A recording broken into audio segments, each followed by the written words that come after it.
Assalamualaikum warahmatullahi wabarakatuh. Nama saya Nadia Faira dengan NIM 2202100030 dengan dosen pengampu Bu Risna Dewi SSOS MSP Universitas Malikusari Program Studi Administrasi Publik 1A.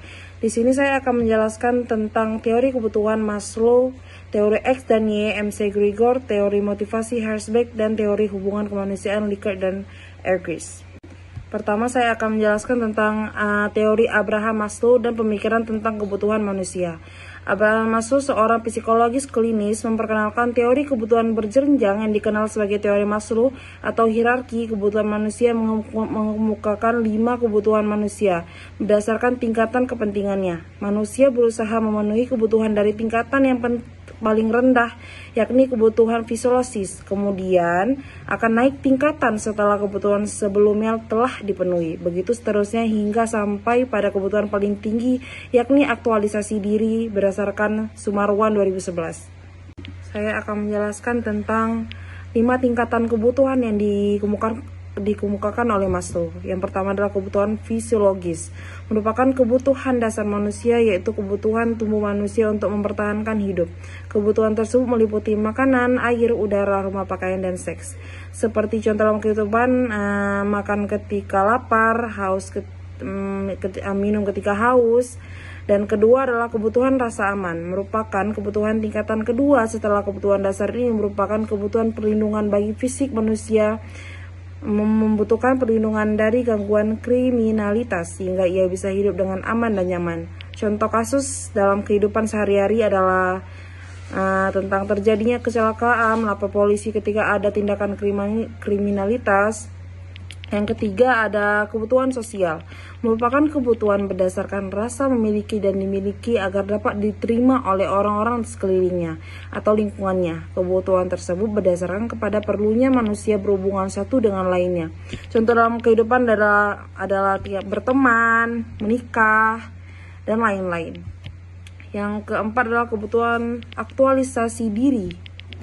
Aktualisasi diri merupakan kebutuhan yang berlandas akan keinginan dari seorang individu untuk menjadikan dirinya sebagai orang yang terbaik sesuai dengan potensi dan kemampuan yang dimilikinya. Seorang individu perlu mengekspresi.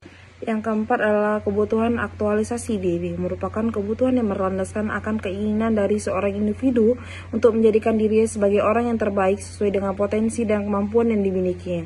Seorang individu perlu mengekspresikan dirinya dalam suatu aktivitas untuk membuktikan dirinya bahwa ia mampu melakukan hal tersebut. Yang kelima adalah kebutuhan ego, merupakan kebutuhan untuk mencapai derajat yang lebih tinggi dari lainnya. Manusia berusaha mencapai prestis, reputasi, dan status yang lebih baik. Manusia memiliki ego yang kuat untuk bisa mencapai prestasi yang lebih baik untuk dirinya maupun lebih baik dari orang lain. Pada materi yang kedua, saya akan menjelaskan tentang teori X dan Y MC-Gregor. Teori X dan Y dari Douglas M. Gregor menjelaskan tentang pandangan yang berbeda mengenai manusia dalam organisasi yang dikutip dalam Robbins 1996. Teori X merupakan pandangan tradisional di mana melihat perilaku manusia dalam lingkungan pekerjaan yang telah membudaya. Pada dasarnya, teori X melihat manusia dalam organisasi dari sisi negatif, merupakan pengandaian bahwa karyawan tidak menyukai pekerjaan, lari dari tanggung jawab, dan harus dipaksa agar menunjukkan prestasi. Menurut teori X, beranggapan bahwa 1. Pada umumnya manusia tidak suka bekerja, malas, dan bila mungkin akan menghindari pekerjaan. Hal ini tertanam kuat dalam setiap diri individu. Kedua, karena tidak menyukai pekerjaan atau malas, maka manusia itu harus dipaksa, diawasi, dikendalikan, dibina, bahkan diancam dengan sanksi atau hukuman agar dapat melaksanakan usaha bergerak dalam mencapai tujuan. Yang ketiga, pada umumnya manusia dalam organisasi ingin menghindari diri dari tanggung jawab, memiliki sedikit ambisi sehingga mereka lebih senang dibina, diarahkan. Yang keempat, kebanyakan manusia menghendaki keamanan dalam segala hal. Pada teori Y merupakan kebalikan dari teori X, merupakan cara pandang manusia yang lebih modern, melihat manusia dari sisi positif. Teori Y beranggapan bahwa manusia sebagai anggota organisasi pada dasarnya menyukai dan menikmati pekerjaan. Mereka tidak memiliki beban karena bekerja sama halnya seperti bermain, istirahat. Yang kedua, manusia dapat mengendalikan dirinya sehingga tidak perlu diawasi dan mereka dapat memberikan pelayanan terhadap tujuan organisasi. Mereka akan menepati janji sehingga tidak perlu pada sanksi. Yang ketiga, rata-rata manusia dapat belajar menerima dengan baik, bahkan mengusahakan tanggung jawab. Yang keempat, manusia dalam organisasi memiliki kemampuan untuk mengambil keputusan inovatif, memiliki imajinasi yang tinggi, cakap dan kreatif dalam memecahkan masalah-masalah dalam organisasi.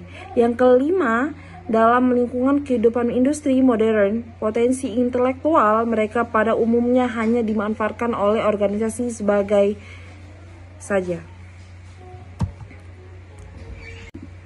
Pada materi ketiga, saya akan menjelaskan tentang teori motivasi Herzberg.